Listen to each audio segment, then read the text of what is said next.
LDFിന്റെ വികസന മുന്നേറ്റ ജാഥ വി കുഞ്ഞികൃഷ്ണന്റെ ആരോപണങ്ങൾക്കിടെ MV ഗോവിന്ദനെ സ്വീകരിച്ച ധനരാജിന്റെ പങ്കാളി.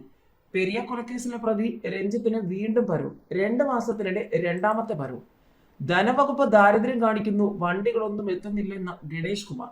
ഏതായാലും സംസ്ഥാന സർക്കാരിനും ഇടതുമുന്നണിക്കും CPM-നും പലവഴിക്കും ചോദ്യങ്ങളാണ്. ഇതിനിടയിൽ ഓരോ ദിവസവും പുതിയ വാർത്തകളാണ് മാധ്യമങ്ങൾ പുറത്തു കൊണ്ടുവരുന്നത്.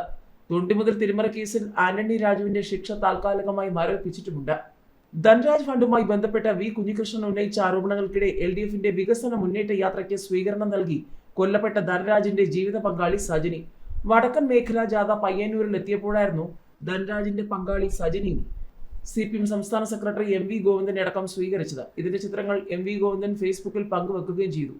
പോരാളികളുടെ ജീവനും ജീവിതവുമാണ് കമ്മ്യൂണിസ്റ്റ് പ്രസ്ഥാനത്തെ ചരിത്രത്തിലുടനീളം വഴി നടത്തിയിട്ടുള്ളതെന്നും രക്തസാക്ഷികളുടെ ത്യാഗോജ്വലമായ ജീവിതമാണ് ഏതിനും മീതെ ചെങ്കൊടിയോ ഉയർത്തിക്കെട്ടിയിട്ടുള്ളതെന്നും MV ഗോവിന്ദൻ ചിത്രങ്ങൾ പങ്കുവെച്ചുകൊണ്ട് ഫേസ്ബുക്കിൽ കുറിച്ചു. പിന്നെയും പോരാടാനുള്ള ഊർജവും കരുത്തും അവർ തന്നുപോയിട്ടുള്ള സമര സ്മരണകളാണ്. പോരാളികളുടെ ചോര വീണ മണ്ണാണ് പയ്യന്നൂരെന്നും MV ഗോവിന്ദൻ കുറിച്ചു. യൂത്ത് കോൺഗ്രസ് പ്രവർത്തകരായ ശരത്ലാലിനെയും കൃപേഷിനെയും വെട്ടിക്കൊലപ്പെടുത്തിയ കേസിലെ 10ാം പ്രതി രഞ്ജിത്തിന് വീണ്ടും പരോൾ.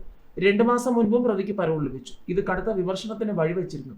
കേസിലെ മറ്റു പ്രതികളായ പീതാംബരൻ, ജിജിൻ എന്നിവരും പരോളിലാണ്.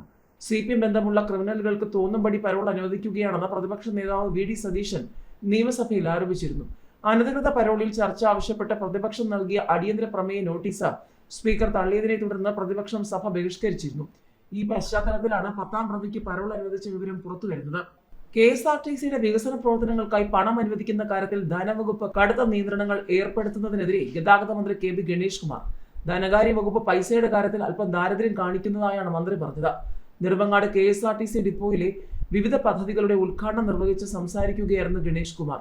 ധനവകുപ്പിന്റെ ഭാഗത്തു നിന്നുള്ള സാമ്പത്തിക നിയന്ത്രണം കാരണം പുതിയ വണ്ടികൾ ഓർഡർ ചെയ്യുന്നതിലും അവ എത്തിക്കുന്നതിലും വലിയ പ്രതിസന്ധി നേരിടുന്നുണ്ടെന്ന് മന്ത്രി തന്നെ ചൂണ്ടിക്കാട്ടിയതോടെ ഇടതുമുന്നണിയിലെ മന്ത്രിമാർ തമ്മിൽ പരസ്പരം പോരിലാണോ അതോ ധനകാര്യ വകുപ്പ് പരാജയമാണെന്ന് മന്ത്രി പറയുകയാണോ എന്നൊക്കെയുള്ള ചോദ്യങ്ങളാണ് സോഷ്യൽ മീഡിയ ഉയർത്തുന്നത്.